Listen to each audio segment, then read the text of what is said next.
Sag Harbor. But I mean, technically, I guess she came after that. So like, I don't buy it. I don't think Jill and Bethenny are making a surprise appearance on the girls trip. I don't know. I haven't heard anything. Jill, you are listening. Jill, text me. Can you at least let me know, girl? I'm your neighbor. If you are going to be on the show, I promise I won't share it with anyone. Guys, maybe I will. Shh. I'm just kidding, Jill. But I think this is just complete fake news.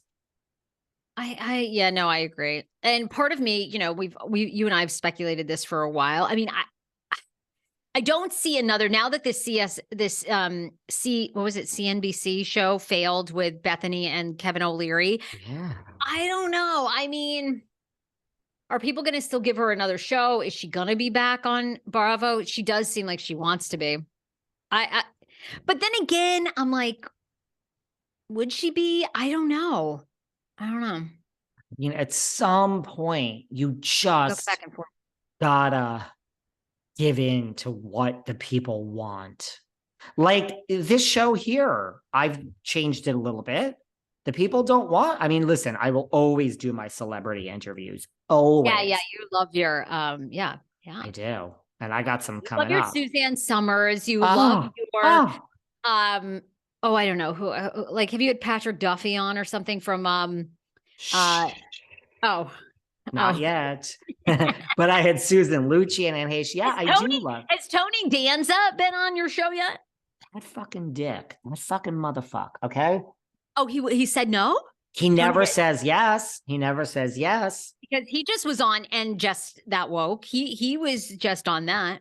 He plays Che Diaz's manager or something. Oh no, dad in a sitcom that Che is in. I ain't happy with Che Diaz either. That's I'd like to try to get Che Diaz. Excuse me. That is Calliope Miss Callie from Grey's Anatomy, one of the best shows that has ever existed. Sarah Ramirez, Grey's Anatomy, girl. We've tried many times, but here's the thing: a no or a no word does not mean no. When they have something to promote, you know what it is? People don't like Tony Danza wouldn't do press around this, but when he has a CD or a book or something, we'll get him. Anyway, the point is, this show has changed over the past 2 years. If you haven't noticed, people want it messy. People want this gossip. This is what you people want. We'll never not do the celebs. What do you want to talk about? Moving on from Bethenny. Moving on. We have a lot here. Like so much stuff. Okay, what do you make of the resurfaced tweet from Brielle Bierman? Ooh. Someone dug it up from 2020 where she tells a story on Twitter that Kim picked her up one day and was like, shh, we're going somewhere. They drove across 2 states to South Carolina. Brielle was only 20 at the time. They went to a casino. And Kim went in for hours into the casino and Brielle had to stay in the car. Now, of course, Brielle had tweeted this out years ago, right before there was trouble in paradise. And kind of, I think it was like as a joke and how her mom is crazy. And that, you know, on the way back that Kim was like, do not tell anyone. But it's not a great time for that to surface. Kroy's lawyers must be like, you know, bingo. And this kind of leads more people to be saying the rumors that Kim is, you know, there is a rumor now that she's completely addicted to online gambling and gambling. I mean, listen, first of all, Brielle was of age at the time, right? But we have 4 small children. And I mean, we have a real custody battle where people are fighting for sole custody.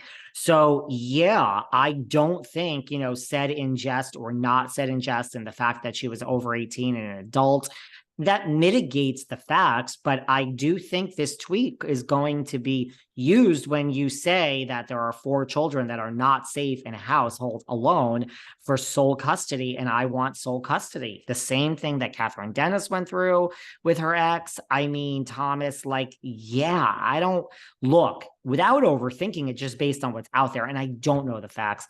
I would say things look way better for Kroy in this whole mess than they do for Kim at the present moment. Again, haven't deep dived into it. We know how the media works. We know all this bullshit. But look, I mean, does it shock me if you tell me that she's addicted to online gambling and gambling at casinos? No, that's that's the Kim we kind of met and fell in love with, you Yeah. know?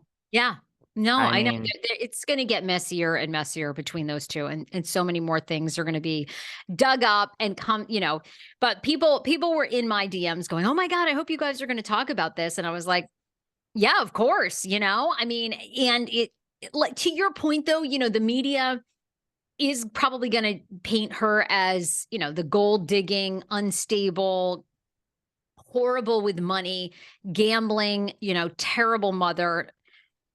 And I mean, I'm sure Kroy's loving it. And it's hard to know unless you know that family and know them well. I don't know what Kim is really like.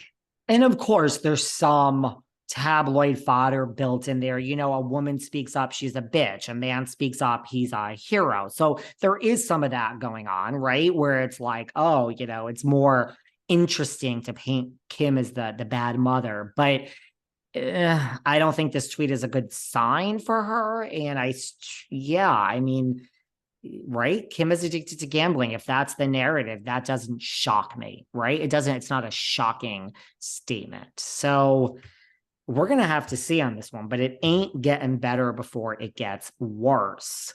Oh, completely. Okay, yeah, no, you tell me where you want to go. Well, the other thing I'm curious about is I didn't realize that Dina Manzo was so rich. Now, I guess it's Dina Manzo's new husband who's a TV producer, but I'm hoping you can shed all the light on this because Dina Manzo has just bought a $16 million home in Montecito, California. Now, I didn't have a fucking clue where Santa Barbara or Montecito were or anything about them until I lived here. And then you hear people talk about it. It's 2 hours north of LA on the ocean. And it's sort of like probably in your mind what you picture Los Angeles being like clean and Spanish architecture and old Hollywood looking homes and hills. And of course, LA is like nothing like that, really. Nothing like that. I had to run out of LA, guys. I was just there to see my good friend Sarah Fraser, and I had to put my track shoes on and run. So funny. My team called me today to interview a major housewife in person in like 4 days. And I'm like, listen, can you please fucking bump this to the 2 weeks? I don't want to come back to LA right now. So I've actually turned down a major housewife interview, but I'm like, if we can't fucking reschedule it, I'll be there in 4 fucking days, but I don't want to. Yeah, it's so funny. I texted Kim D has been saying this for years. Teresa only likes people with money. Teresa liked Dina for money. That's why like Louis and, Dave, they were the private jets. And Kim has been saying this forever. And I guess I didn't think Dina was poor. I said the exact same thing you did to Kim when this happened. I texted her and I said, since when does Dina, like, it's like, how I always call people out for having like no money and being such fake money on these shows. Yeah. Like Gorga doesn't have a pot to piss in. Marge doesn't have a pot to piss in. Most of the New York girls, I don't know about the new ones, don't have a pot to piss in. No, Dina has real money, but Kim was like, how are we doing a show every week together on the Patreon?